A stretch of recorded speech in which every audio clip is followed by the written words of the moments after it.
Om Gan Ganpataye Namo Namaha. Atma Namaste. So in this video, we will be learning about how to assess the strength of a planet. So there are few concepts using which we can derive the strength of planets. So the first concept is about Vargotma Balam.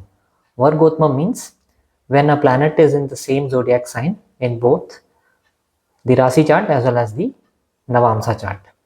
For example, let's say Mercury, if it is in Leo sign, and the same Mercury is also in the Leo sign in the Navamsa chart as well. So this means Mercury is in Vargotma Balam, and it would help to Mercury would gain more strength, and it would express its character to us more efficiently. So Mercury leads to intelligence and self-learning abilities. So those characteristics would be exhibited with high efficiency. Okay. Then next concept is about Digbalam or directional strength. So except Rahu and Ketu, all the other planets are considered to be in Digbal if, for example, Sun or Mars is placed in 10th house. So when either Sun or Mars or both of the planets are placed in 10th house means it is said that these planets are in Digbal or directional. They have achieved directional strength.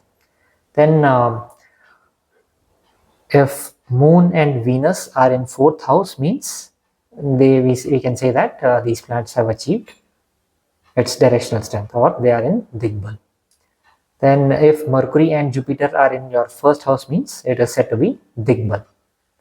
And lastly, Saturn, if it is in your 7th house, we can say that the planet is in Digbal. And directional strength is that is Digbal is more like it has attained a higher level of power. Okay, and it will exhibit its character with full efficiency. That is what Digbal means.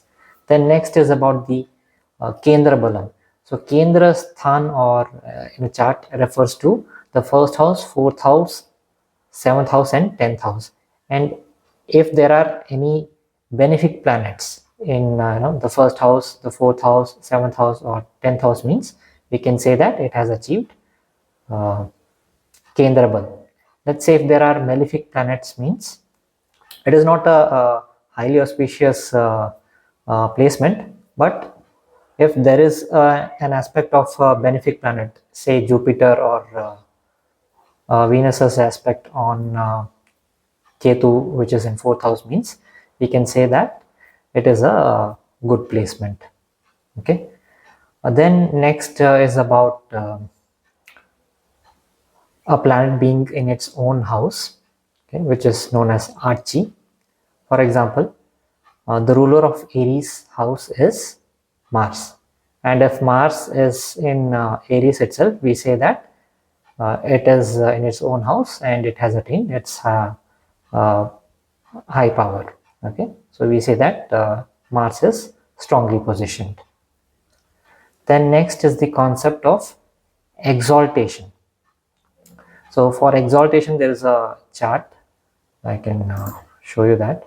So here you can see the planets in green are referred to as exalted, and the planets in red color are said to be debilitated. Okay, so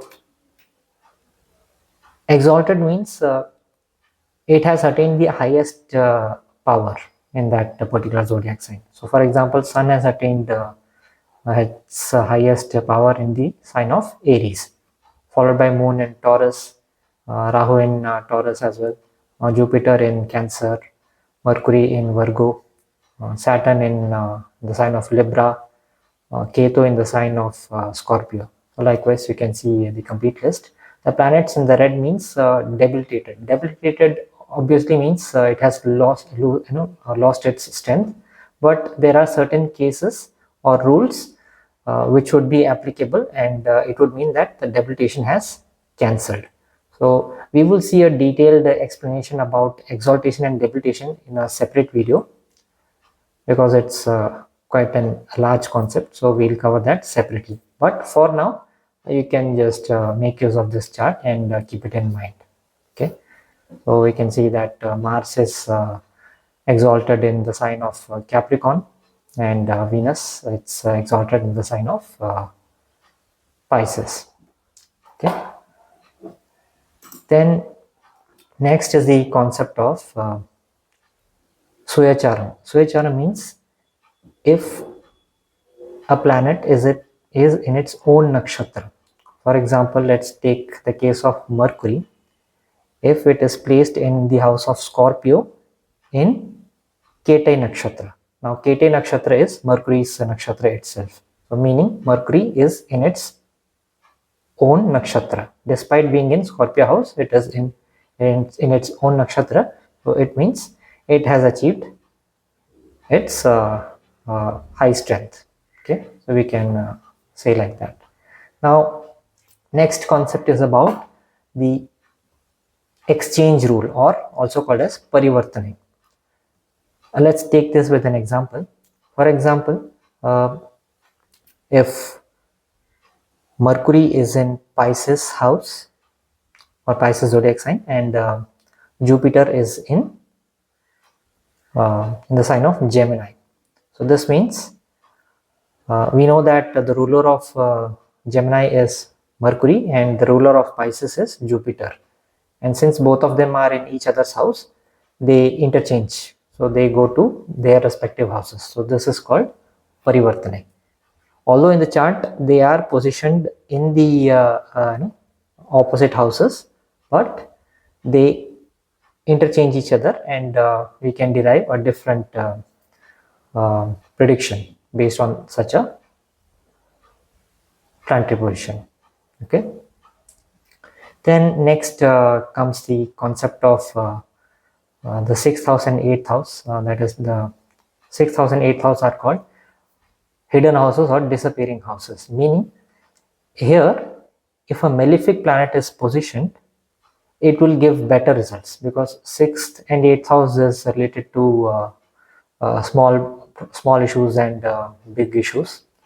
Let's take it with learn it with an example. Let's say if someone has Rahu or Saturn in the 6th house, so these both of these planets would help to recover from loans or debts. Okay, they do a good job in 6th house or 8th house. And let's take another example. Let's say you have Ketu in your 8th house. So 8th house is the house of mystery, secrets, and Ketu in itself is a secretive planet, quite a mystic planet. So it is in a house which is suiting its character. It is in an environment which suits its style of work. So meaning it will do a better job with related to with things related to 8th house in such a case. So we can say that it has a higher strength in such a placement. Then there is a concept of padagam. Padagam means obstacles. Before we learn about padagam, we have to consider a small concept of classification of the zodiac signs. So each zodiac sign is classified into 3 types, that is Saram, Stiram and Ubhayam. So Saram means agile, fast moving. It's not in one place. Stiram means it is stable. It is always in one place. And lastly, Ubhayam means to and fro motion. Okay, it is constantly like doing tick tock, tick tock, tick tock. So in this chart, we can see that Aries is the house of Aries is a Saram type of house. Taurus is Stiram, and Gemini is Ubhayam. So this series continues for the remaining houses. So Cancer is Saram, Leo is Stiram, and Virgo is Ubhayam. Libra is Saram, Scorpio is Stiram, and Sagittarius is Ubhayam. Likewise, Capricorn is Saram, Aquarius is Stiram, and lastly Pisces is Ubhayam. Now the rule here is that for a Saram house, the 11th house is the house of Padagam, or it is the house which will provide more obstacles. Okay, and then next rule is for Stiram house. So 9th house from planet, from the zodiac sign is considered to be Padagam. Okay, and likewise for a Ubayam house, the 7th house from its position is considered to be Padagam, or the one which will give more obstacles. Now here we have to also consider the rulers of these houses. For example, for a Taurus ascendant, the 9th house is Padagam, because Taurus is a Stiram house, and for Stiram house the rule is that 9th house is your Padagam house, or the one which will give you obstacles. So from a Taurus ascendant point of view, the 9th house is the house of Capricorn, and its ruler is Saturn, meaning Saturn is the one who is the provider of obstacles here. Okay, but we also know that 9th house is also the planet of, the 9th house is also the sign of fortune and blessings. So what we can say is that as and when this person through his own efforts overcomes the obstacles, his fortune will be expanded. Okay, such a person will be blessed with fortune as and when he clears the obstacles. So this is what we can derive using such a combination. Okay, so likewise we can take for the other houses as well. Okay, so for Aries ascendant, we can say that 11th house is Padagam. Okay, so the house of Aquarius here becomes Padagam, or the one which will provide most of the obstacles. Okay, now let's see a small chart about the relation of each of the planets. So which planets consider the planet as a friend or enemy or equal to each other. So for now, like, there is no shortcut method to learn this easily, but during the initial stages you will have to by heart this chart. Okay, but as and when you grow into your learning of astrology, you will be easily able to derive this chart by yourself. For example, let's take Sun, and Sun's enemy here is listed as Saturn. So Sun means heat, and Saturn is a cold planet. So the exact opposite of heat is cold. So we can say that Sun and Saturn are enemies of each other. Okay, so this was about today's lesson regarding the strength of planets and its relation to one another. So in the next video we'll be seeing about planets exaltation and debilitation in a much more detailed way. Thank you.